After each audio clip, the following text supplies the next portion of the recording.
economic investigation of the Catholic University of Antwerp. Start off introducing Professor Vincent King, who has given us this opportunity and the privilege of this very attentive to give us this. That's why thank you, Professor. We thank you for this effort, we know. That at this altitude, you are doing an overhuman effort for your conference. It was an associate professor of the Korean of Western State University, and now it's in Kingston, England. He has written the book used by many of us for a very, very long time, Debunking Economics. Debunking Economics. And his most recent book is Can We Avoid Another Financial Crisis? This is about the fact that Steve was one of the few economists who had foreseen and alerted us about the imminence of the crisis, of the financial implosion, of crisis, Tiene más de 70 publicaciones académicas sobre temas tan diversos como la inestabilidad financiera, el proceso de creación de dinero, los defectos matemáticos en los modelos convencionales de oferta y la demanda, la aplicación de la física a la economía, las finanzas islámicas, el papel del caos y la teoría de la complejidad en la economía. Su trabajo ha sido traducido al chino, al alemán, al ruso. El blog de Steve pone a disposición del público su enfoque heterodoxo de la economía. Tiene más de 11.000 suscriptores, más de 50.000 lectores únicos cada mes. Esperamos que ahora con una nutrida presencia como la de ustedes puedan aumentar también el número de sus seguidores. Yo les ruego que me acompañen en un aplauso de agradecimiento a Steve.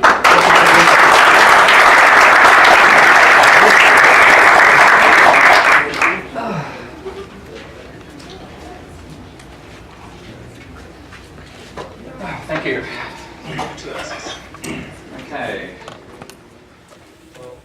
Bueno,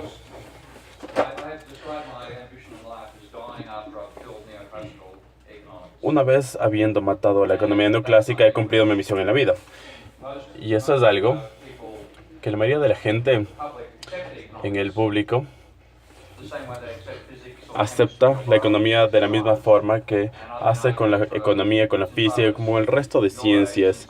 Y desde que tenía su edad, más o menos, desde que tenía 18, 19, en 1932, entonces decía que esta teoría era inválida. Ahora, estos argumentos ya no serían algo que ustedes podrían encontrar en los periódicos hasta después de la crisis financiera del 2008. Y ahora pueden encontrar artículos como este por The Guardian en el Reino Unido, donde dice que la economía ortodoxa es como la iglesia medieval católica, utilizando el latín para oscurecerse frente al público y teniendo un sistema de creencia en lugar de un sistema científico. Y en uno de estos artículos se menciona porque fue una de las personas que había anticipado la crisis financiera del año 2008. De esta manera, fue un ataque muy vigoroso sobre la economía convencional y, como podrían esperar, hizo que muchos economistas neoclásicos se enojen tanto. Así que les permitiría a ustedes que lean las notas, que vean lo que Larry Elliott dijo. Pero uno de sus puntos fue mencionar que la teoría se basa en supuestos altamente cuestionables. Y hubo una respuesta por parte de un economista de la Escuela de Economía de Londres y un par de instituciones adicionalmente que acusaban a Elliott y al resto de los críticos de tener una ignorancia muy amplia de la ciencia lúgubre, ¿sí? Y el argumento era que los críticos no entendían el papel de la matemática y los supuestos. Entonces decían que sus modelos eran irreales y que no tenían supuestos correctos. E hicieron una analogía, que el mapa del sistema de metro de Londres también es irreal. Y ellos dijeron que no habían hecho esos supuestos porque sin esos no se podían haber utilizado. Debido a que se saca de todas estas cosas innecesarias, les dice todo lo que necesitan para que ustedes puedan moverse alrededor de Londres y defienden la teoría económica bajo la misma base. consideran que es innecesario enfocarse en lo esencial para que ustedes puedan entender cómo opera la economía. Esa es la explicación detrás de esto. Y algo que quiero que ustedes recuerden en su defensa es la última oración que escribieron. Los modelos de economía no pueden encontrar una forma mediante datos complejos, en un mundo complejo. Bueno, veamos entonces el mapa del metro de Londres, lo que utilizaban para defender sus supuestos. ¿Alguno de aquí ha ido a Londres? ¿Han utilizado el Tube? Es lo mejor de Londres. Ahora, con un mapa ustedes pueden movilizarse, porque el mapa les cuenta qué hay en cada línea de tren. Entonces, si es que ustedes quieren ir, por ejemplo, al norte, tomen esta línea de Bakerloo. Si es que quieren ir al sur, tienen que tomar la de Jubilee. Y les menciona básicamente un diseño geográfico sobre qué suburbio está al norte, cuál está al sur, cuál está al oeste y así sucesivamente. Y también les muestra dónde se interseccionan las líneas. Entonces, si ustedes vienen de la línea del norte, tienen que cambiar en Waterloo para poder llegar a la línea Jubilee. Pero deja fuera la topografía, también las distancias precisas, no toma en cuenta las calles, los caminos, entre otros. Entonces deja fuera lo que no necesitan saber, pero incluye lo que sí necesitan. Y esta es la esencia de simplificar los supuestos, y esto es lo que se debería hacer. Ahora, ¿qué pasa con el mapa del universo? El mapa que decía que la Tierra es el centro del universo y que los planetas y los soles giran alrededor de nosotros. También está ese mapa. Ese mapa asume que el objeto más cercano a la Tierra es la Luna, lo cual está bastante bien. Lo siguiente, Mercurio. Luego Venus, y finalmente el Sol. ¿Sí? Y esta es la órbita, por lo tanto se supone que los planetas deben seguirla. Tienen estos círculos que básicamente se centran en la Tierra. Y explicar por qué los planetas van en otra dirección, tienen los planetas otros círculos que orbitan sobre esto. ¿Y están simplificando aquí las suposiciones o no? Lo que hacen es complicarlas. ¿Sí? Luego, vamos a decir que son suposiciones que no tienen sentido, que están absolutamente locas porque sabemos que no se mueven así los planetas. Esta es la verdadera división de los planetas dentro del Sol y somos uno de los planetas y es bastante más simple. Entonces, ese mapa no es un conjunto de suposiciones simplificadas. Es un conjunto de suposiciones complicadas, creando un paradigma falso para cumplir con los datos. Y así son las suposiciones neoclásicas. Así que voy a empezar con una de las suposiciones claves de la economía, y es que el costo marginal crece. Y todos estos empiezan con el aumento del costo marginal. Todos sus libros de texto hablan sobre esto. Los datos empíricos muestran que la mayoría suben o bajan en las corporaciones como costos marginales. Y la última persona quien descubrió esto fue Alan Blinder, que fue en una etapa el vicepresidente de la Asociación Americana Económica y el vicepresidente de la Reserva Federal. Es decir, una persona con un conocimiento muy amplio de economía, no era un crítico, ¿sí? Entonces él creó un proyecto de investigación donde entrevistó a corporaciones amplias en Estados Unidos, en el noreste, para descubrir por qué había problemas, ¿sí? Esto es uno de los componentes de lo que se llama el New Keynesian, con los nuevos modelos macroeconómicos, donde se ve que los procesos no cambian tan rápidamente. Y él quería decir, bueno, ¿cuál es la base de esta suposición? Porque no se cambian rápidamente los procesos. Así que llevó a cabo un ensayo o una investigación y utilizó estudiantes de PhD en economía para hacer entrevistas cara a cara con los senior managers en alrededor de 500 compañías americanas, ¿sí? Fue una encuesta muy amplia y su conclusión fue esta, sobre cuál era el verdadero costo de estas compañías. Pero las noticias extremadamente malas para la teoría económica, es decir, que aparentemente solo 11% del PIB se produce bajo las condiciones de la subida del costo marginal. Las compañías reportan que tener costos fijos muy amplios, alrededor del 40% del costo total por unidad en promedio. Y muchas más compañías dicen que están cayendo en lugar de aumentando sus curvas de costo marginal. Y dije, bueno, tal vez no entendían lo que queríamos decir, pero sus respuestas mostraron una imagen de la estructura de costo de una compañía básica que es muy distinta que la cual muestra los modelos de los libros de texto. Ok. De esta manera resumimos sus resultados. Alan Blynder puede que sea un excelente economía, pero es un pésimo artista, ¿ok? Este es su dibujito. Esto es su resumen del costo marginal en la entrevista. En la parte izquierda podrán ver las firmas que reportan tener una transición bastante normal sobre su costo marginal, mientras que en la derecha tienen aquellas que tienen saltos en sus costos marginales. Pero 41% de las compañías dijeron que bajaron sus costos marginales, 48% dijeron que fueron constantes y solo un 11% dijeron que sus costos marginales aumentaron. Ahora, también creó esta tabla donde mostró todos los resultados y les voy a mostrar algunas de las características más importantes de esta investigación. Entonces, si es que hablan acerca del modelo de la oferta y la demanda, pueden ver que la curva de la demanda se mueve de acuerdo a la de la oferta. Entonces, si es que se cambia lo uno, lo otro también. Y se supone que esto cambia todo el tiempo, ¿no es cierto? Y que siempre sucede. Pero se dio cuenta que las empresas solo cambian su proceso 1,5 de veces por año. Sí, los procesos cambian con muy poca frecuencia. De hecho, hubo muchos contratos de precio fijo. Más de un cuarto de los contratos tenían un concierto fijo por un periodo de 1 a 5 años. Nada de lo que ustedes verían en los libros de texto. La mayoría de ventas fueron a los negocios. En lugar de maximizar esto, para maximizar a los consumidores, que es el modelo que se tiene, 72% de las ventas de las firmas fueron a otras firmas. Entonces, en la maximización podemos encontrar algo distinto también, mientras que el costo fijo de la mayoría de las corporaciones fue del 44% del costo total promedio de cada producto que haya sido vendido. Y este es el punto más importante, la baja del costo marginal. Ahora, creemos un mapa sobre esta realidad empírica. ¿Qué es lo que se dibuja? Estoy muy cansado, he hecho demasiadas presentaciones, entonces si es que me salgo de secuencia me perdonan.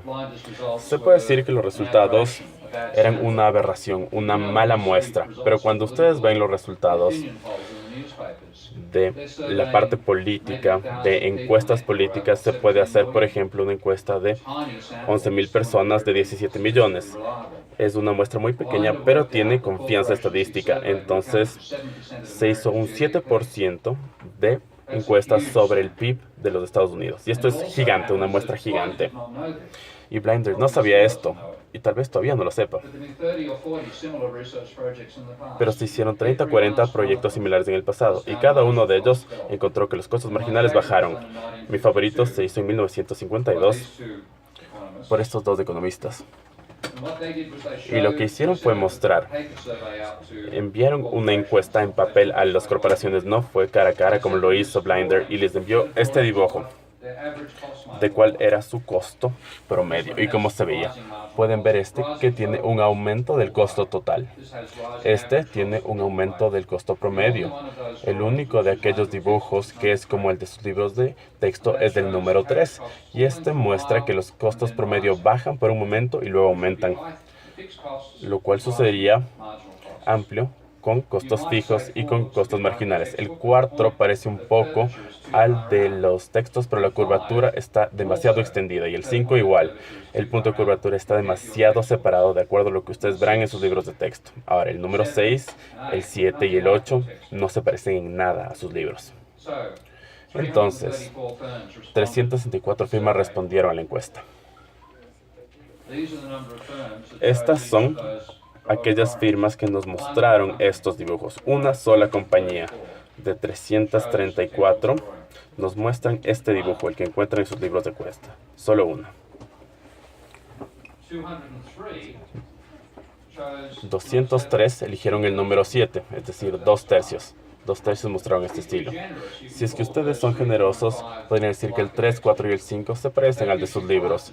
Y esto les da solo un 5% de las firmas encuestadas. Pero el 95% de ellas dijeron que los costos marginales o que el costo total tienen una baja absoluta de capacidad o casi hasta el final y luego aumentar su capacidad. Y para una encuesta integral tenemos un libro excelente de Red Lee que muestra el resumen de cuál es el costo empírico de las diferentes firmas. Así que hagamos una simplificación de suposición basándonos en estos datos. Si es que tantas empresas entre una de 10 estamos hablando 9 de 10 o 19 de 20. Menciona que tienen costos marginales a la baja y uno de cada 10 solo tiene aumento o 2 de 20. Una suposición simplificativa sería que hay que aumentar el costo marginal.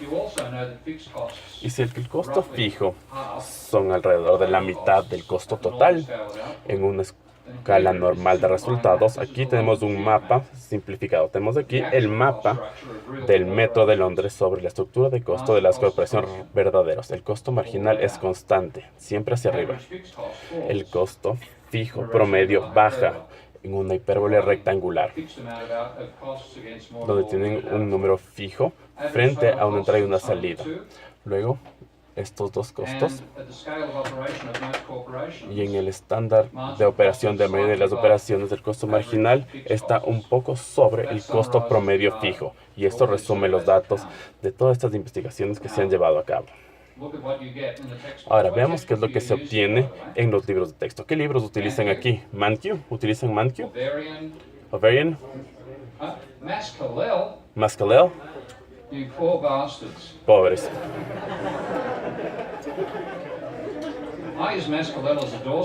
Yo utilizo eso para que mi puerta no se cierre. Es lo más práctico que puedo hacer con ese libro. Igual.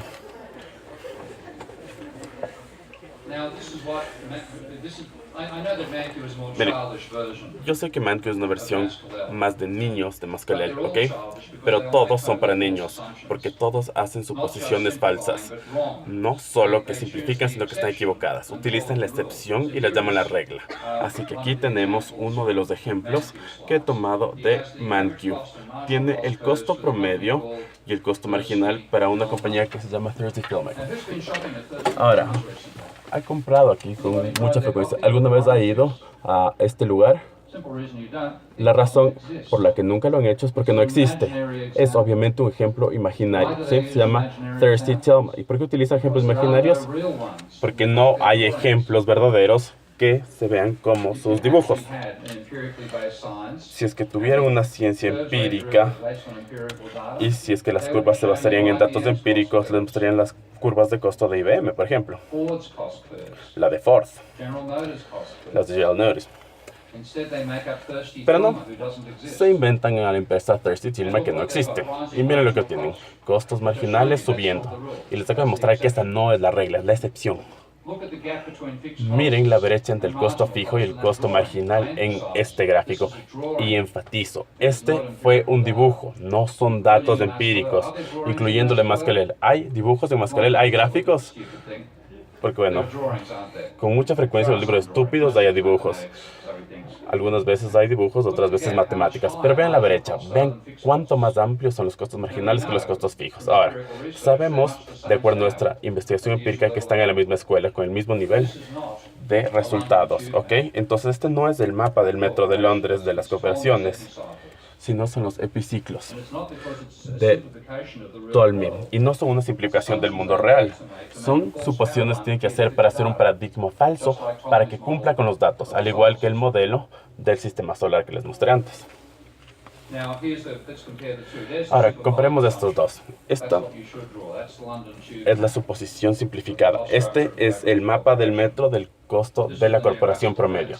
Y este es el modelo de fantasía que obtienen en sus libros. Entonces, ¿por qué hay fantasías aquí?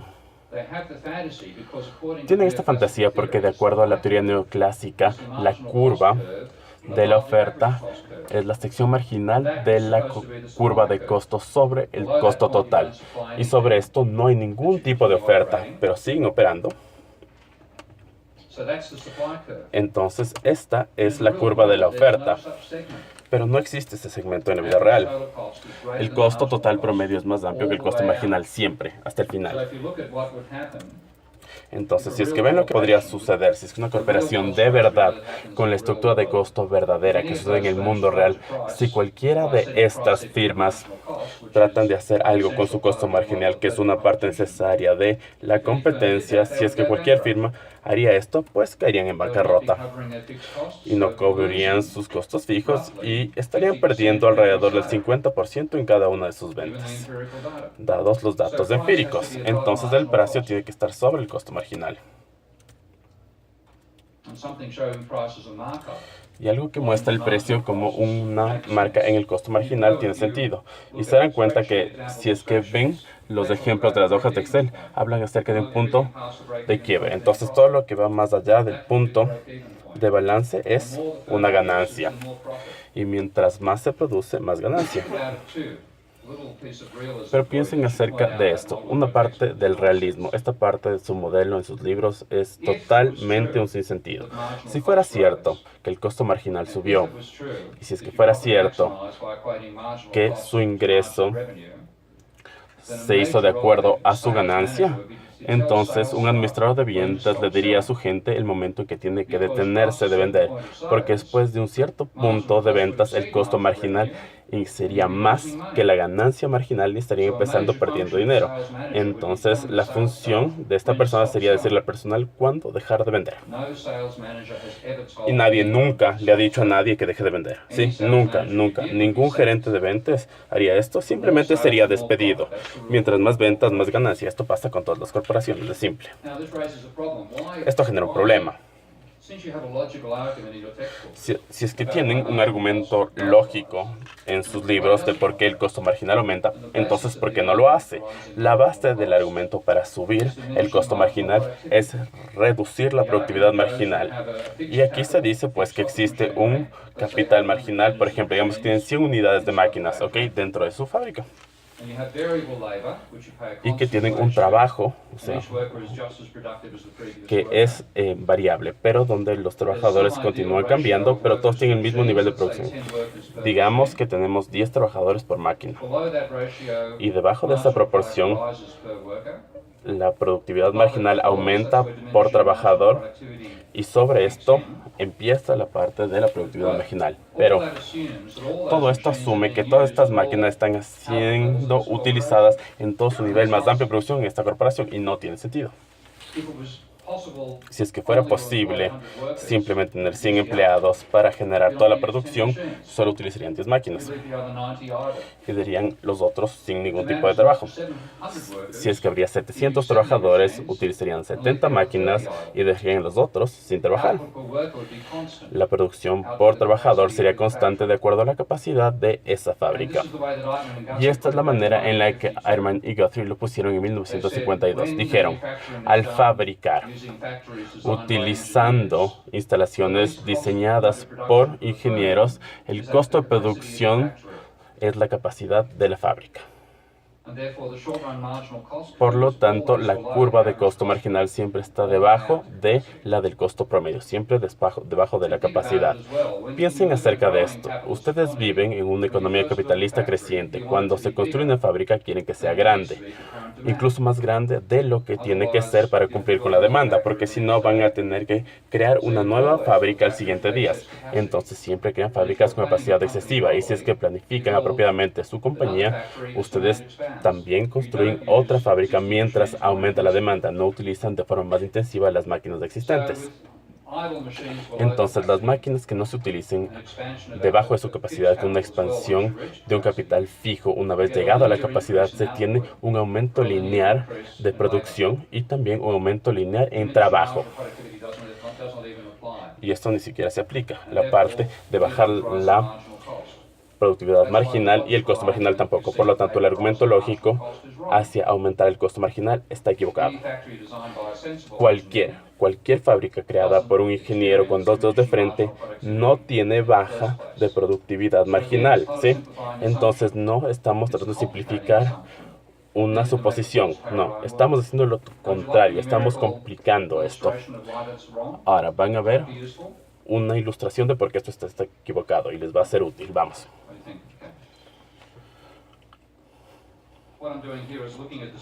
Aquí vamos a ver un dibujo, una gráfica estándar del aumento y la caída de la productividad marginal. Y luego, esto les da los resultados del aumento y la baja del costo marginal. Por lo tanto, pueden ver que este segmento de aquí, donde baja el costo marginal y luego vuelve a subir, esto es un gráfico típico, como se darán cuenta. Ahora, quería mostrarles que una fábrica bien administrada no tiene esta experiencia. Así que digamos por un momento que sí, que efectivamente, de hecho, se puede tener una proporción flexible de trabajo a máquinas.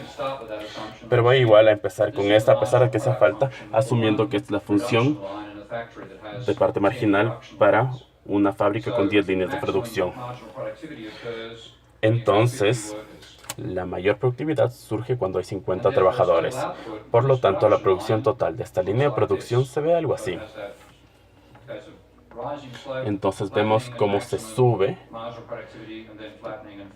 y luego se vuelve plana y luego baja. Esto es para una sola línea de producción. Ahora imagínense tener 10 líneas de producción.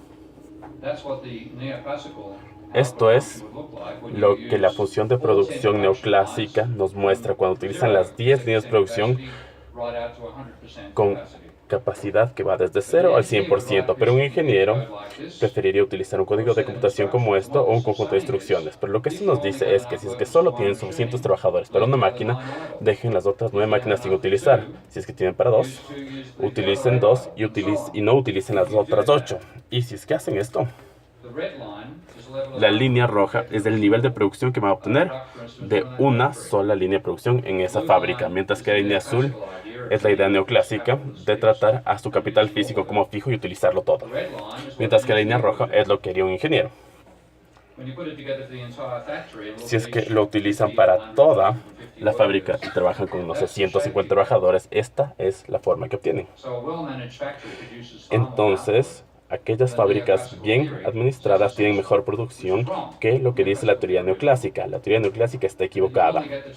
Y solo se tienen estas dos en coincidencia cuando se llega a un punto donde se utilizan todas las máquinas de su capacidad última o mayor. Y en este punto, alguien lógico crearía ya sea una nueva fábrica o compraría más máquinas. Entonces, con una productividad marginal constante, también tiene un costo marginal constante. Y ninguna firma trabajaría más allá del punto de máxima eficiencia. Y finalmente, la gente que fue encuestada por Altman y Guthrie en 1952 literalmente se sintió insultada cuando les dijo lo que les dicen los libros de economía y lo que se asume que hacían. Y el gerente dijo, lo increíble es que cualquier economista con algo de lógica que considere que el número 3, el número 4, el número 5 representa el pensamiento comercial. Y consideró que en realidad los neoclásicos eran anticapitalistas, porque si no, ¿por qué harían estos supuestos? ¿Okay? Otro decía que incluso si tomaría en cuenta el trabajo extra, todavía habría costos que bajan a medida que aumenten la producción, porque amortizan su capital fijo sobre un nivel más amplio de producción, y esto es más que suficiente que aumentar el pago si se tiene que hacerlo. Entonces, este es uno de los elementos de la teoría neoclásica. No una suposición simplificada, sino complicada. Ahora, vamos a la macroeconomía. Probablemente ya sepan ahora que la macroeconomía ignora el papel de los bancos y el dinero en la economía. Y el modelo canónico neoclásico de la economía americana antes de la crisis financiera, lo cual lo escribieron estas dos personas, estos dos europeos. Tenía 7 ecuaciones, ninguna de ellas incluía el toque bancario o la deuda. La razón por la que no incluían es porque consideraban que los fondos prestables o el modelo de multiplicación de cómo los bancos operan. Y entonces los fondos prestables eran como depósitos bancarios, ¿sí? Y este fue Paul Krugman que creó esto en 2012 diciendo, cualquier banco, de hecho, tiene que prestar el dinero que recibe en depósitos. Esa es la opinión de Krugman.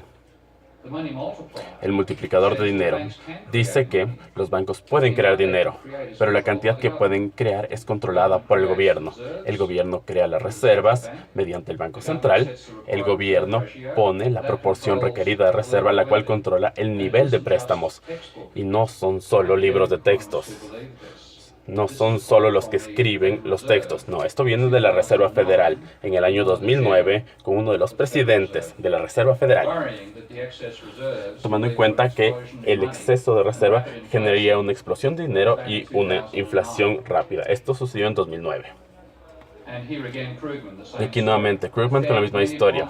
Ahora, cuando los federales quieren aumentar el aprovisionamiento de dinero, es decir, el aprovisionamiento de dinero está a cargo del Banco Central. Y en lugar de que los bancos sean la fuente de dinero, la gente son la fuente de dinero para prestarse. Entonces, la gente paciente se convirtió en gente impaciente. Este es el modelo, no los bancos, ¿ok? Y los bancos son como realmente agencias parásitas, ¿sí? Les presentan a alguien más que les quiere prestar plata y les cobran pues una tarifa por el servicio y no les dan el dinero ellos directamente. Los neoclásicos de Paul Krugman están en contra de este argumento de que los bancos generan dinero.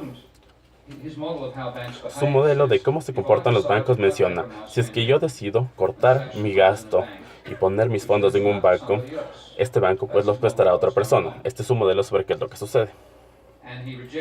Y está en contra del argumento que yo presento de crear dinero, que es igual a crear demanda. Entonces veamos esto. En caso que fuera cierto que los bancos fueran como industrias de citas, entonces él estaría de acuerdo en ignorar el sector bancario. Y quisiera ilustrar esto con un software que se llama Minsky. ¿Alguno de ustedes conocen sobre el software de open source? ¿Sí?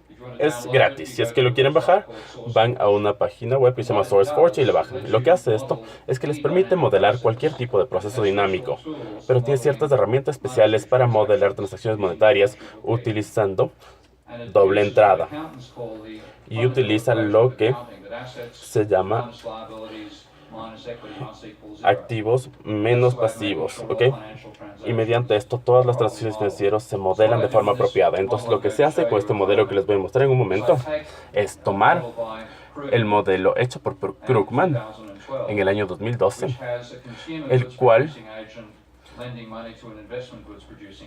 tiene un agente de producción que entrega dinero y que luego le paga una tarifa al banco para compensar al banco por hacer la presentación hacia la otra persona, como si fuera la agencia de citas. Y se ve más o menos así, trabajar con Minsky. Aquí tienen la cuenta de depósito del sector consumidor con este agente que da dinero a la cuenta de depósito del otro agente. Pero aquí vemos a la economía desde un punto de vista desde el banco. Y me doy cuenta que no hay deuda aquí. La razón es que si es que esto fuera verdad, la deuda sería un activo del sector consumidor y no del banco. Y ahí está Minsky asegurándose de que la ecuación esté correcta. Ahí están los préstamos y ahí está el pago de una tarifa. La razón por la que el banco les presenta a la otra persona. Entonces, cuando puse esto en Minsky,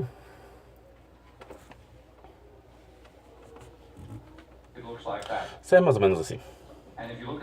Y si es que ven por dentro de esto, cada uno de los iconos bancarios de aquí, lo que les muestran es una visión de doble entrada de las transacciones financieras, ¿ok?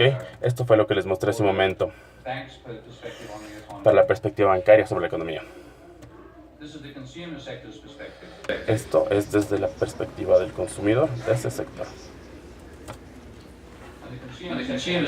Y el sector del consumidor tiene dos activos: su cuenta bancaria, es la cuenta de depósitos, y la deuda que se le debe por parte del sector inversor. Y luego está el préstamo, el pago, el interés que se recibe y se paga, y luego también la tarifa que se le paga al banco, todo en este modelo.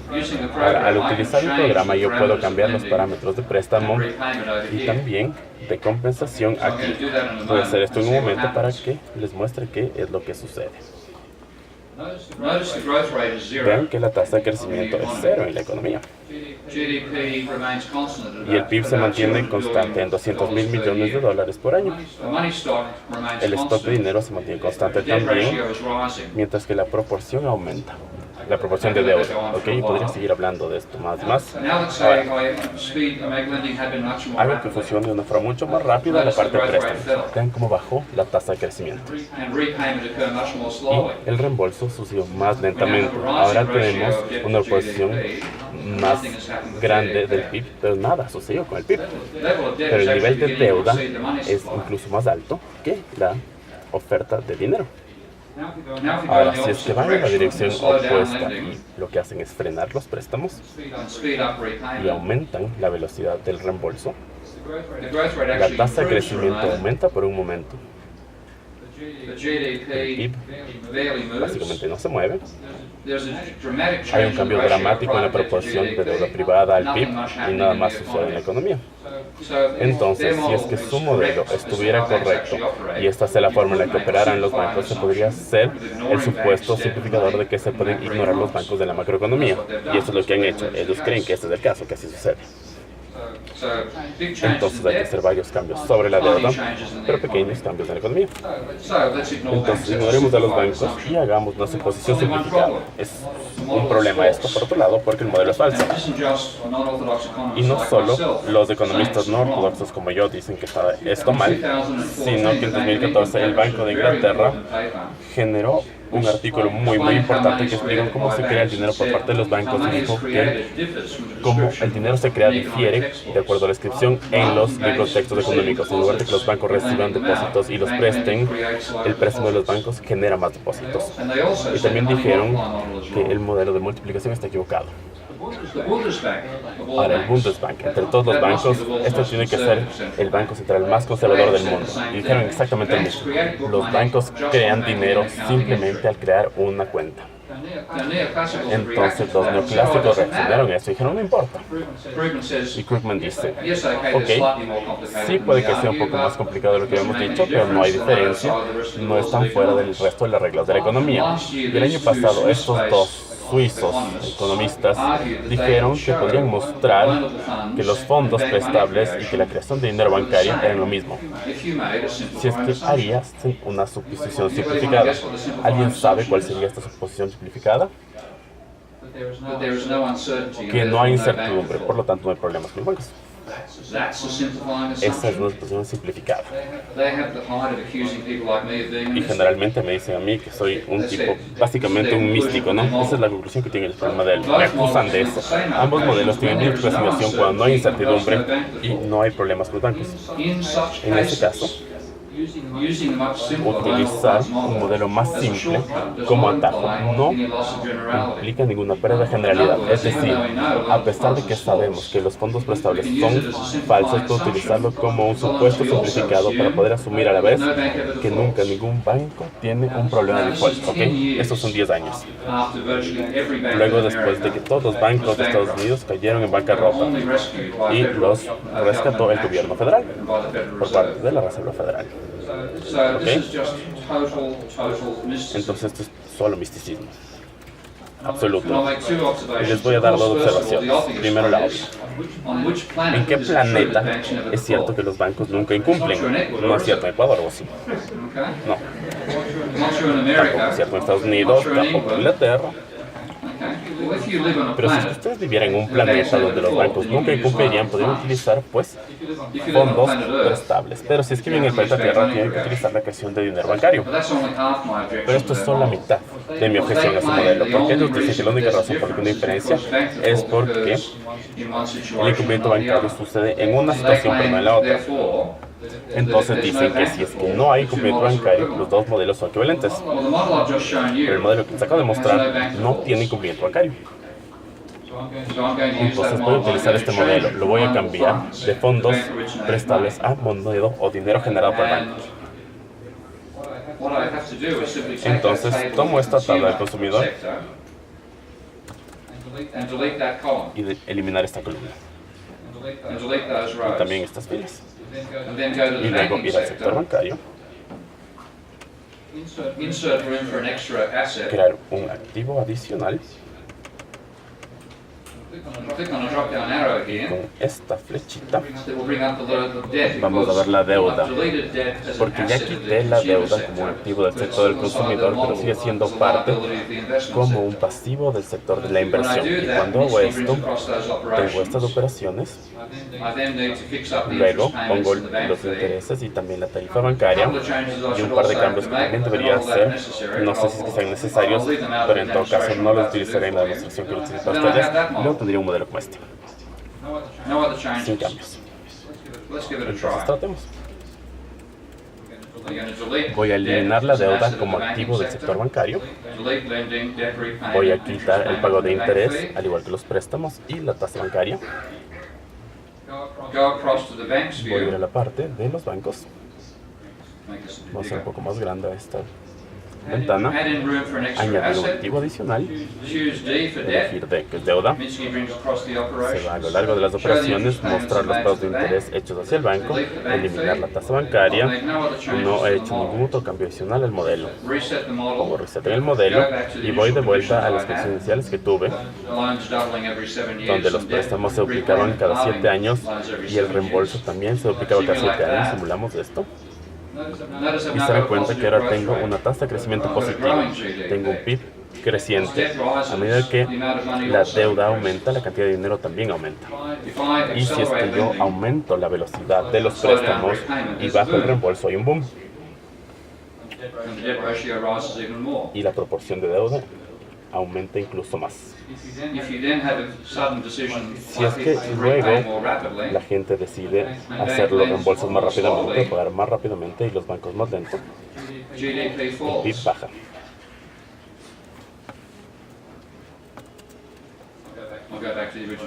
Vamos de vuelta a la situación original. Ahora, los fondos prestables, ¿son una situación simplificada o son una fantasía? Ese es el problema. Ellos trabajan con un modelo de fantasía que ha sido diseñado para hacer que su paradigma funcione. ¿Sí? No son suposiciones que simplifiquen el entendimiento del mundo verdad. Si es que siguen sus suposiciones, no van a tener idea de qué sucede en el mundo. ¿Ok? Entonces, ¿por qué hacen esta suposición simplificada? Porque quieren mantenerse con la idea de que el dinero es neutro, ¿sí? Y este es un supuesto central por los neoclásicos, ¿sí?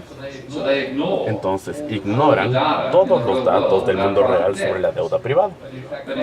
Pero de hecho, la deuda privada y el crédito son indicadores esenciales de la salud financiera de la economía.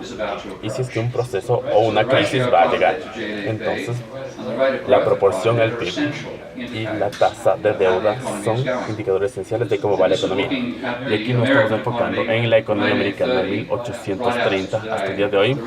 La línea roja es la línea que muestra la deuda privada contra el PIB, mientras que el azul es el cambio de acuerdo al PIB, ¿ok? Y ven que hay 3 crisis principales del capitalismo americano. Una en el 2007, todos experimentaron esta. En 1929, aprendimos de esto. Estoy casi seguro que no en sus libros de economía o mediante la historia, pero viendo películas. Pero también en 1967. Y cada uno de ellos, antes de que sucediera la crisis, la deuda privada aumentó de forma dramática. Sabemos que el último fue la burbuja y luego también la burbuja de .com y de las telecomunicaciones. Pero incluso en 1837 hubo un aumento en la deuda. Luego cuando llegó la crisis bajó la deuda y bajó de forma muy sustancial durante la Gran Depresión y la Segunda Guerra Mundial. Y bajó hasta básicamente bajar muchísimo. Y aquí pueden ver que en 1817 sucedió lo mismo. En cada una de ellas, el cambio anual de la deuda fue negativo. Es decir, el crédito, basándose en la demanda, fue negativo. Menos del 10%, de vuelta a 1837, menos 10% durante la Gran Depresión y un 6% durante la última crisis. Entonces no es un mapa del capitalismo esto, es un mapa de una economía mítica donde estas crisis no suceden. Entonces, si se encuentran un planeta donde esto sí exista, pueden utilizar a Mascolel. Si no, y quieren lograr algo del libro, quémenlo. ¿Sí? Entonces aquí tiene la correlación entre el crédito, el cambio anual en la deuda privada, frente al desempleo. Esto es de acuerdo a los economistas, debería tener una correlación de 0, es menos 0.8.9. Y cuando sube el crédito, el desempleo baja y viceversa. También aumenta los mercados de activos. El cambio en las nuevas temas inmobiliarios cambia los precios. Si es que no hubiera conocido estos datos, en 2005 hubieran decidido salir del mercado inmobiliario. La correlación entre cambiar las hipotecas y los precios de las casas es de 0.8. Ahora, tenemos también algo legítimo que hacer, donde se dice, ok, ¿quién dice que crear dinero implica crear demanda? ¿Okay? Y esto es un rompecabezas, pero esto no es cierto en ningún modelo de lo que yo entiendo. Entonces le voy a ayudar a Paul aquí. Y voy a dividir la economía entre sectores. No importa cómo lo llamen, puede ser el sector gubernamental, el sector de las castas o cualquiera, lo que quieran. Son 3 sectores y punto. Y yo inventé una cosa que se llama una tabla Moore. Y en la parte diagonal tenemos el gasto y en la fuera de la diagonal es ingreso. Y cada una va a 0 porque su gasto es el ingreso de otra persona, mientras que las columnas no pueden ser 0. Voy a ver 3 sistemas monetarios. Uno donde no hay préstamo, hay un monto fijo de dinero y lo único que podemos hacer es gastar este dinero, ¿ok? No le podemos hacer prestar a nadie. El segundo son los fondos prestables, donde ustedes piden a otro sector, y esto se hace en la diagonal del diagrama.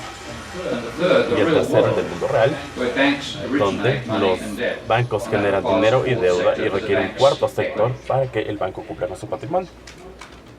Entonces aquí tenemos sociedad sin crédito.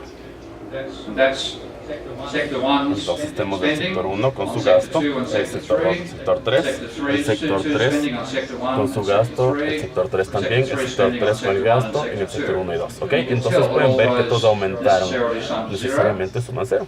¿Sí? Y la suma de las no diagonales es el ingreso. El negativo de las diagonales es el gasto. Son necesariamente lo mismo. Ahora, si es que descubren que son y los aplican a la velocidad del dinero, de acuerdo a la cantidad de dinero, tienen la ecuación de velocidad de Milton-Friedman de esta simplificación de este modelo. Y entonces tenemos un monto agregado de demanda como de ingreso. Ahora, veamos con los fondos prestables. Tenemos aquí el sector 1, donde se pide o se hace un préstamo de esto para el sector 2 y el sector 3, pero hay que gastar tantos dólares por año en este, ¿ok? Y luego el sector 1 paga un interés en la deuda pendiente al sector 2, por lo tanto el sector 2 está dispuesto a prestar este dinero.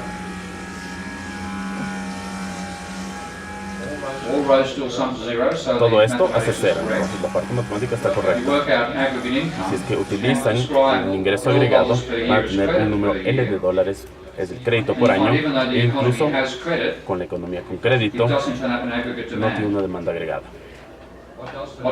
Lo que sí surge es una transacción monetaria, pero no hay ningún signo de crédito en este modelo. Entonces, que este modelo fuera correcto, podrían ignorar el crédito. Ahora, eso sucede cuando los bancos prestan dinero. Aquí el cuarto sector, el sector bancario, presta L número de dólares al sector 1 para gastar en el sector 3. ¿Okay?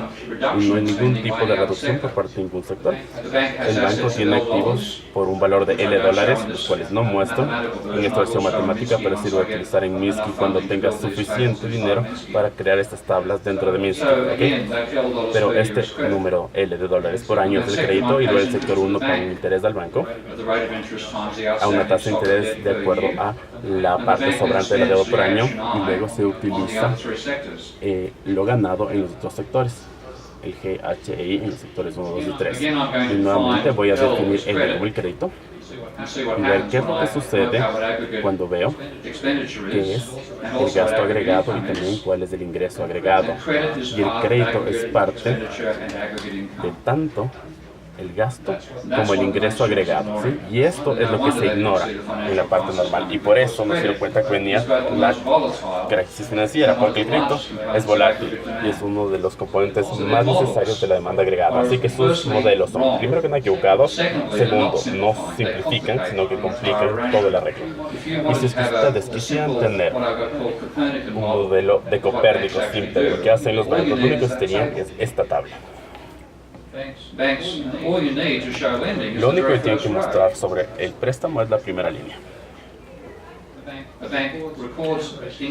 El banco registra un aumento en la deuda sobre sus préstamos y pone un monto equivalente de dinero en la cuenta de depósito del prestamista. Eso es lo único que tiene que mostrar. El resto es el repago, los intereses y la actividad económica. Ahora, para tener fondos prestables necesito al menos dos tablas. Tengo que mostrar los bancos, donde se hacen las transacciones financieras bancarias, pero recuerden que la deuda no aparece aquí. Para mostrar la deuda, tengo que mostrar ya sea al prestador o al que recibe. Entonces al menos necesito dos tablas para mostrar los fondos prestables, mientras que solo necesito una para el dinero que ha dado por un banco. Y necesito también una tarifa bancaria. Y sé que los bancos cobran tasas, sí, pero en este modelo la única forma en la que tienen un ingreso es mediante tasas. Y esto es falso. No hay ninguna creación de dinero que surge aquí tampoco, por lo tanto, si es que quiero explicar la creación de dinero, necesito otro modelo. El modelo de multiplicación puede que sea simple, pero si es que utilizan términos contables, primero tendré que mostrar que algunas personas, por ejemplo, Tom, deposita dinero en el banco A. El banco A luego le presta dinero a la persona llamada Dick, pero esto se hace en efectivo, porque no se puede hacer mediante una entrada de depósito porque ahí no se tiene ningún crecimiento de dinero, es decir, no se pueden prestar reservas, por lo tanto el préstamo tiene que hacerse en efectivo. Entonces se compra una propiedad nueva en Quito, ¿sí? Y ustedes están con el banco con $100,000 en efectivo, y esto podría suceder en Quito porque utilizan muchísimo efectivo, pero en Estados Unidos se hace transferencia bancaria. Entonces necesitan al menos tres tablas en este momento para poder mostrar el modelo, ¿sí? Uno para Dick, uno para Tom y uno para el banco. Y este solo es el primero de los pasos en este proceso interactivo que debe crear dinero. Cuando quieren ver las otras tres iteraciones se ve así. Tienen que tener seis tablas. Una para cada uno de los tres bancos, una para cada uno de los tres entidades bancarias, Tom, Dick y Hardy. ¿Okay? Y esto no es una simplificación de multiplicación masiva de lo que hacen los bancos. Ahora, ya hablé de micro y hablé de macro. Ahora quiero ver el enlace entre los dos, porque especialmente Masquelel les va a decir que ustedes tienen que ver el micro del macro, ¿ok? Y esto fue hace 20 años cuando puso este caso. Es una metodología individualista. Se saca lo micro del macro. Luego de la crisis financiera, 20 años después, Oliver Blanchard dijo que se tiene que empezar con cimientos macro explícitos porque no puede haber ningún otro lugar sobre el cual se puede iniciar. Pero si es que leen a Masquelel se dan cuenta que en la página 800 de su libro va a haber algo que se llama Anything Goes, todo vale. Hay una opción que se llama Anything Goes o todo vale, ¿ok? Y miren, entonces ahí habla acerca de Sunshine Mantle Theory. Me disculpo con el traductor. ¿Han oído de esa teoría? Ok. Entonces, el día de hoy, van a su casa, sacan Masquelel y leen ese capítulo. Ahora, sus profesores no les dan estas guías. Pero tampoco les enseñan esto en la parte de la economía normal. Está muy mal explicado en Masquelel, lo cual creo que lo hace a propósito, pero también está muy mal explicado por parte de los matemáticos que lo hicieron porque no querían encontrar este resultado. Lo que encontraron fue que si comienzan con un conjunto de consumidores, todos aquellos tienen una curva de demanda hacia abajo. ¿Sí? ¿Ven este término? Todos tienen una curva de demanda yendo hacia abajo y no se le puede derivar hacia abajo con el mercado. En lugar de esto, lo que se puede obtener como curva de demanda van a tener una forma que va a ser de casi todo polinomio, ¿ok? Entonces incluso la curva del mercado no se puede derivar del consumo individual por esas funciones, ¿ok? ¿Entendieron esto o no? Está en sus libros de texto. Échenle un vistazo hoy. Entonces, no solo es inútil intentar derivar el micro y macro, sino que es innecesario. Y esto se dieron cuenta los físicos de hace 50 años. Se dieron cuenta que los sistemas complejos, por eso utilicé la palabra complejo antes, los sistemas como el mundo en el que vivimos, como el sistema del clima, un sistema complejo donde las interacciones entre las entidades de este sistema son más importantes que la definición exacta de cómo se comportan estas entidades. Entonces, es que ustedes usan todo su tiempo definiendo cómo cada una de las empresas individuales se comportan y cómo se comportan los individuos con otro modelo falso y luego tratan de derivar un modelo agregado al extrapolar de ambas partes. Es inútil e innecesario, porque es la estructura de la economía la que nos da el comportamiento general. Y únicamente, incluso una aproximación mediocre es suficiente para entender la naturaleza de la economía verdadera. Así que les voy a mostrar esto tomando tres definiciones económicas. Uno, la tasa de empleo, el número de gente con trabajo dividido por la población, luego, cómo es el salario de acuerdo al PIB, y luego la proporción de la deuda privada al PIB. Y luego voy a tener sus dinámicas de esta al diferenciar esto de acuerdo al tiempo, ¿ok? Y una vez que haga esto, tendré tres formas dinámicas de cada una de estas opciones. Entonces, la tasa de empleo va a aumentar si es que el crecimiento económico sube la productividad y la población. Los salarios aumentarán si es que la demanda aumenta la productividad del trabajo. Y la tasa de deuda va a aumentar si es que la deuda va más rápido que... Estas son definiciones, ¿sí? No son modelos todavía, solo son definiciones. Entonces tenemos como tasa de cambio, economía, tasa de empleo, productividad laboral, poblaciones. También la tasa de cambio de la producción, de la proporción de la deuda, Entonces, si quiero poner esto en el modelo, tengo que hacer algunos supuestos simplificados. Para hacer esto, voy a creer que la producción es la función lineal del capital. No es tan lineal, sí, pero es un punto bueno para iniciar.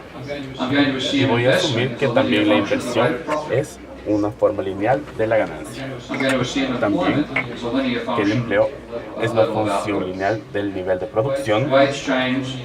Los salarios son una función lineal de la tasa de empleo. Y todos los préstamos son inversiones. Entonces estoy ignorando el comportamiento de Ponzi de los inversores. Entonces lo que tengo aquí es un modelo que tiene este tipo de comportamiento. Un nivel de deuda privada que aumenta de forma cíclica, de forma moderada en la economía, seguida por una crisis. El aumento de inequidad porque el trabajo baja mientras que los banqueros ganan más, ¿ok? Voy a ver si es que puedo entrar a esto. Quiero cargarlo.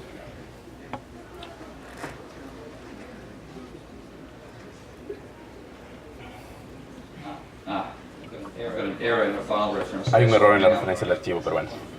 Voy a traer uno de acá. Entonces, este es el modelo. Y si es que empiezo con el deseo de un capitalista de invertir, entonces obtengo estabilidad.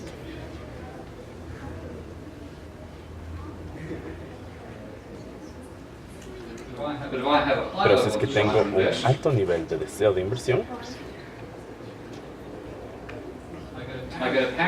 tengo una estabilidad aparente seguida por una caída, ¿sí? Una ruptura. Ahora, este es un modelo extremadamente simple, pero genera lo que vimos en el mundo real. Una proporción de deuda privada que aumenta cíclicamente, que apareció antes de la crisis aparentemente, y luego sucedió la crisis. Y esto sucede con los datos reales. Por lo tanto, sus libros de texto son guías totalmente inexactas del mundo real, necesitan teoría económica alternativa, y me alegra que me hayan ayudado con esto, al igual que hayan ayudado a mi colega acá al lado mío, y también la parte de la Asociación de Economía en Ecuador. Pero Ecuador está muy lejos de la crisis. La deuda privada de Ecuador es bastante baja. Para 2016-2017 tenía un crédito negativo, bastante bajo. Ahora tiene un nivel bastante bajo de crédito positivo. Su problema principal, creo, es la manera lo poco desarrollada que está su sector industrial. Esto no lo puedo hacer yo bien. En Harvard crearon el Atlas de Complejidad Económica, y lo que han hecho, al igual que analizar las exportaciones e importaciones de acuerdo a cada país del mundo, incluyendo Ecuador, fue producir este mapa. Es un mapa de la estructura industrial de cada una de las economías del planeta, y lo que los puntos demuestran son distintas industrias. El tamaño de los puntos muestra cuán importantes son en la economía general global, y si es que estos puntos tienen color o no, indica si es que son economías particulares, tienen esta industria o no. Y la distancia de un punto al otro les muestra qué tan relacionadas se encuentran estas industrias. Entonces, esto es de Ecuador. ¿Alguien me quiere decir que creen que es el punto grande en Ecuador? ¿Cuál es? Petróleo, obviamente. ¿Y este punto aquí, qué creen que es? El que está vacío. ¿Alguna idea de qué es? Les voy a dar una pista. Necesitan petróleo para llevar esto a cabo. Autos. Aquí está Alemania. ¿Se dan cuenta cuántos puntos más están ocupados aquí? Lo que nos enseñan esto es que para producir una industria, para ir desde esta situación en realidad, donde prácticamente ninguna industria existe, algo como Alemania, tienen que trabajar con las industrias donde ya tienen algún nivel de proximidad. Entonces no les puedo decir, bueno, esto solo es un screenshot, pero mientras esto se mantenga en blanco y el resto están ocupados, esto implica que esta industria sería bastante fácil de crear en el Ecuador, pero no traten de hacer autos, porque no tienen la industria para hacerlo. Por ejemplo, los químicos están aquí, también tienen aquí otros puntitos de aquí y allá, pero este es su mapa. Este es un mapa sensible sobre qué tienen que desarrollar para poder cambiar al Ecuador hacia algo más cercano a Alemania.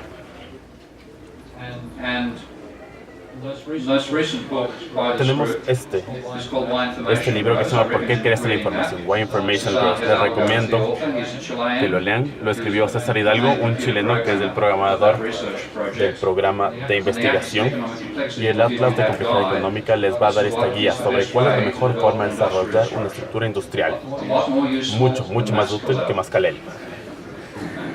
Ok, entonces tenemos que abandonar esta visión del siglo XIX que tenemos. Y no, unos profesores sí han cambiado su punto de pensar y están en el momento correcto de la historia, pero no van a tener que los neoclásicos crean esto. Y esto no es una crítica. No es una crítica sobre esta gente. Simplemente quiero decir que son personas, que son humanos. Y que Max Planck, que acusó a la persona, o quien es la persona acusada de crear la mecánica cuántica, no pudo convencer a sus colegas de crear la teoría de Maxwell. Incluso si la teoría de Maxwell no podía explicar el problema de la radiación de los carboneros. Finalmente dijo que el triunfo no se hace convenciendo a los oponentes y hacerles ver la luz, pero porque sus oponentes eventualmente se mueren y una nueva generación crece, que se encuentra un poco más familiarizada con esta idea. Entonces depende de ustedes hacer este cambio. Y luego, para terminar con este punto, que enfatice sobre la complejidad. Si es que, de hecho, las críticas de Larry Ellison son correctas, que el modelo de sí tiene que encontrar la forma de encontrar los datos complejos en un mundo complejo. Entonces necesitamos dejar de tratar el mundo como un sistema equilibrado simple. ¿Ok? Tenemos que verlo como un sistema no equilibrado y tomar otro tipo de supuestos para mantener el paradigma del zombie, ¿ok? En Ecuador tienen también el foro de economía heterodoxa alternativa. Si es que les gusta mi trabajo, de hecho, búsquenme y vayan a esta página que se llama Patreon. Muchas gracias.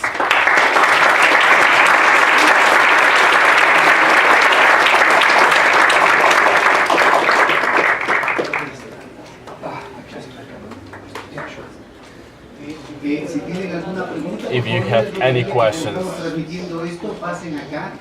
we are broadcasting this. Professor is a little tired, so they should be short questions. Y que nos permitan a 2 o 3 compañeros que vengan acá. Maybe 2 or 3 people can queue up here in order to ask questions. No questions then? Apparently there are no questions. I translated everything for no one. Solamente una última, Okay, just a single point, because some of my students have actually studied and been able to carry this out in a spreadsheet. The exercise that demonstrates that the creation of sunshine of Gabriel Mendel kills any neoclassical conclusion. So, Steve, could you speak a little bit about what would be the consequence of the mathematical discovery of the president of the University of Chicago, Hugo Sonnenschein, in regards to the problems of aggregation on the demand of an individual market? Thank you. I don't know if there's any questions, please queue up here. From there. Yeah, sure. Okay. Thank you. If you Si think es que of how piensan we acerca de la manera que se derive the deriva market demand curve la in your curva de textbook, demanda del mercado en su libro de texto, lo que tiene que hacer primero es ver las curvas de indiferencia de acuerdo al consumidor y luego una línea de presupuesto y finalmente encontrar un punto de tangencia. Y luego mover la línea presupuestaria para hacer que uno de los commodities se vuelva más barato y encontrar otro punto de tangencia. Y a fin de cuentas lo derivan hacia abajo con una curva de demanda descendiente. Esto puede que también tenga lo que se llama el efecto del ingreso, el efecto de sustitución, es decir, bajar el precio de un commodity hace que sea más fácil comprar ambas comodidades. Entonces es un tipo de ajuste que se llama Hicksian, comisión Hicksian, donde ustedes compensan por el aumento del ingreso debido a que un precio ha bajado y luego encuentran un punto de tangencia a lo largo de todas las curvas de indiferencia y esto les entrega lo que se llama la curva de demanda compensada de Hicksian y esto necesariamente va hacia abajo. Y esto se llama la ley de la demanda. Sí, la demanda baja a medida que los precios suben. Ahora, imaginen que tengan 2 consumidores. Cada uno de estos consumidores tiene distintos gustos. Cada uno de estos consumidores tiene distintos bienes que producen diferentes fuentes de ingreso. Si es que tratan de hacer la misma operación y dicen que, por ejemplo, uno de los bienes son plátanos y el otro cocos. Si es que hacen que los plátanos sean más baratos, probablemente la persona que sea propietaria de los plátanos le gusten los cocos. Y debido a que ha bajado el ingreso, porque se han vuelto baratos los plátanos, entonces ahora pueden comprar menos cocos. Así que el impacto hace que si es que son más baratas, la demanda baja.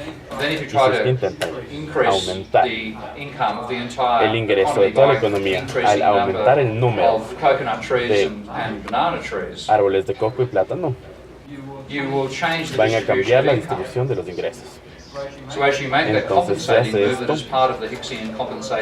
mediante el proceso de compensación de Hicksian, cambiando la distribución del ingreso.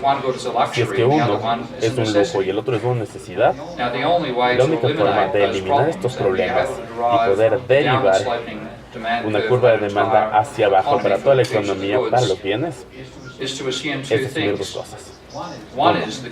Los consumidores tienen todos gustos iguales, entonces puede ser una transacción lineal de ellos en los casos de diferencia, en el espacio de diferencia en primer lugar, pero sí hay que hacer una transformación lineal de la curva de diferencia de una persona hacia otra. Lo que significa esto es que las preferencias de Bill Gates de comprar son exactamente iguales a las suyas.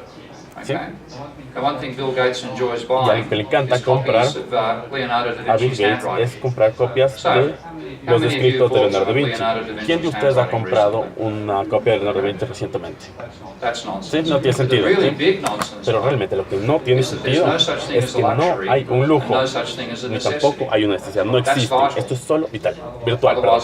Porque si no, el modelo se rompe, se daña. Entonces, si ustedes ganan, let's say you're earning $100 digamos a que ganan month, $100 mensuales, and you buy one, compran, you buy, say $100 a week, ya, and you buy digamos, one toilet a la roll a semana, week.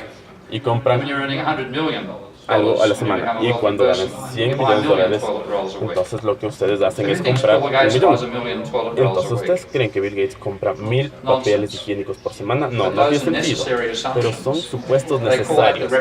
Se llama el agente representativo. El agente representativo es un supuesto estúpido, que también incluye la commodity representativa. ¿Sí? Y eso es la falta de sentido detrás de este argumento. La verdadera razón por la que no pueden explicar por qué las curvas de la demanda bajan. Y discutí esto durante clase, en el mismo panel, ¿ok? Y ella me apoyó, diciendo que las curvas aumentan cuando los precios aumentan. Y estaba tan en shock por lo estúpido de lo que dijo que no respondió. Pero lo que quiero decir es que sí se puede decir. Sí, se puede decir que probablemente la demanda va a bajar a medida que los precios suban. Sí, pero lo que digo es que la teoría neoclásica no puede explicar por qué funciona o sucede esto. La explicación es simple. Cuando ustedes ven los modelos que he hecho aquí, y lo que no han logrado explicar es que su modelo deja a un lado la distribución del ingreso. Hablan acerca de un consumidor aislado, como solo un objeto. No hablan acerca de un trabajador o un capitalista, una persona rica o una persona pobre.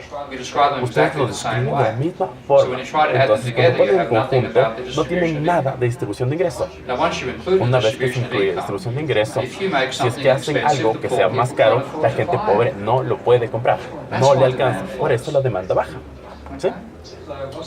Entonces, lo que han dejado fuera de su modelo, que es la distribución de los ingresos, es una parte esencial de por qué no pueden explicar el fenómeno que ellos fingen tratar de explicar. Y la teoría neoclásica hecha por accidente, cuando han seguido sus propias conclusiones, es que han probado que la Escuela Clásica de Economía tenía la razón, porque incluía la distribución del ingreso. Hablaban acerca de los capitalistas, de los trabajadores, de los propietarios de tierra, ¿sí? Y de los banqueros, y de cómo cambiar los precios, y esto cambia la distribución de los ingresos. Y si es que ustedes tienen esto, pueden explicar qué es lo que sucede en el mundo verdadero. Mucho mejor que lo que hacen los neoclásicos.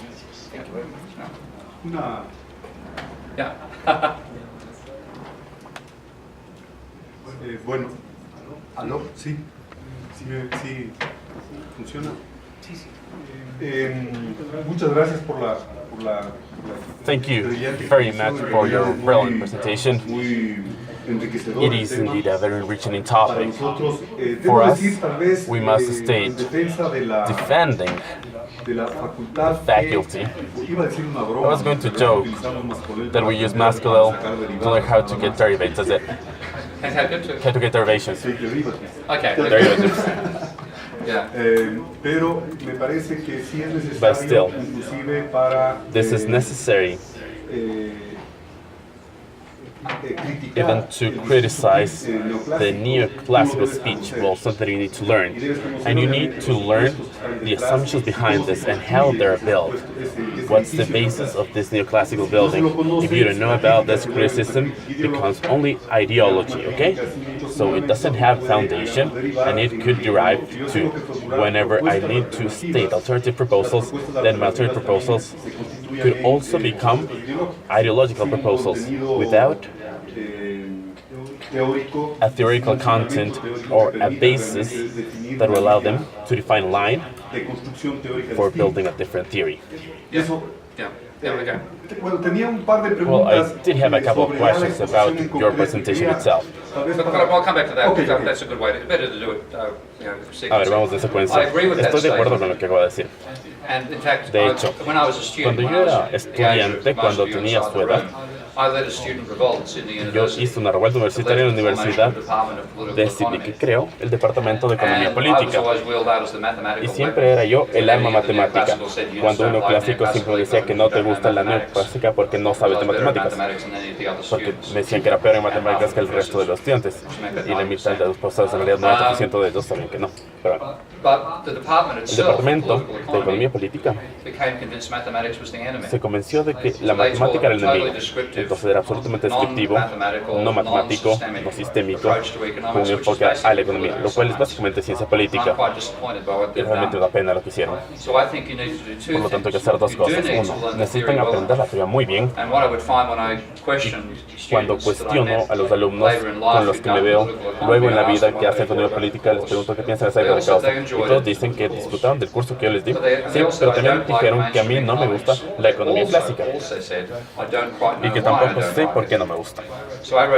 Entonces escribí Debunking Economics para darles una explicación detallada. Es más que leer sin tanta mierda. Prefiero que aprendan esto. Pero también tienen que aprender las técnicas de todos los análisis de sistemas complejos. Si es que pasan todo su tiempo leyendo Mascarell y los modelos de este tipo, eso es lo único que su cerebro va a poder aprender. Tengo excelentes amigos, eso no es chiste. Algunos de mis mejores amigos son economistas neoclásicos, incluyendo específicamente Michael Kimmel,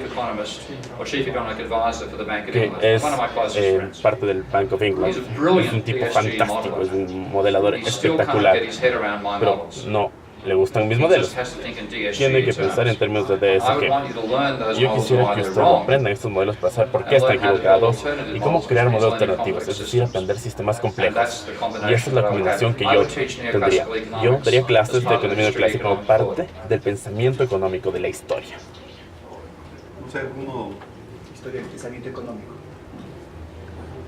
Yo enseñaría microeconomía como parte de la historia del pensamiento económico. Okay. Yep, you next. Get another. Yeah. Estaba pensando en que... I was thinking, no sé si es que tú le ubicas a Stiglitz. I don't know if you think that Stiglitz is neoclassical because he has worked widely on credit. Y es más, tiene ese libro... And he even wrote a book about the new paradigm of the monetary theory where he develops a work on credit. Is there any difference between Stiglitz neoclassicals? Yeah. Joe's a good guy and a very Es un buen intelligent tipo human y being. muy inteligente, ¿sí?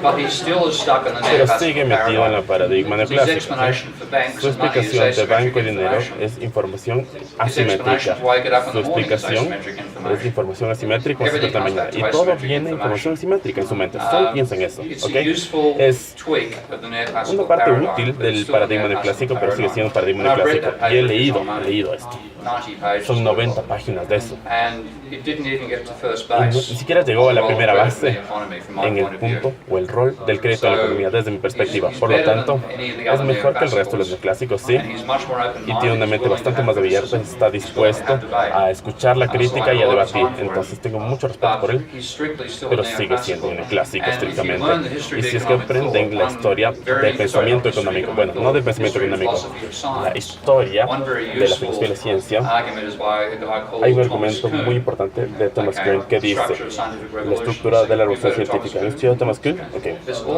También hay otro que se llama Lakatos. Y Lakatos habla acerca de paradigmas y las teorías neoclásicas de los paradigmas. Copérnico es paradigma del paradigma. ¿Ok? Y dijo que todos tienen un hardcore de supuestos que no están dispuestos a desafiar. Pero alrededor de este hardcore tienen lo que él llama una parte protegida de cosas que sí se puede ajustar. Entonces, la parte más importante, la parte hardcore, es que el centro del universo es la Tierra, pero La parte protectora dice que no es tanto el centro, por eso es que le quitan a un ladito, si es que se van un poquito más allá hacia el centro de la Tierra y que todo el resto de los planetas vayan al centro del universo, lo cual es casi certero, pero no exactamente igual como la Tierra. Entonces tiene aquí un poquito de datos, ¿ok? Entonces lo que él hacía es hacer un tipo clásico de protección. Entonces era un modelo con protección perfecta. Y ustedes básicamente lo que hacen es asumir el futuro.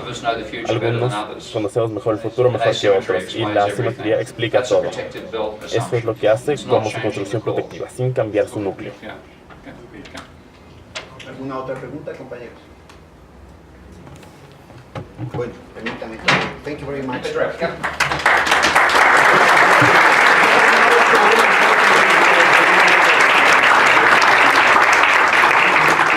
Muchísimas gracias, compañeros. Tengan una buena fin de semana. ¿Sabes cómo lo pedí? Por favor, pueden esperarse un segundito que tiene que salir el profesor Steve Key, tiene que salir pronto. Se pueden quedar un momentito en sus sillas porque no podemos tardarle un poco, estamos de urgencia para otro lado. No de.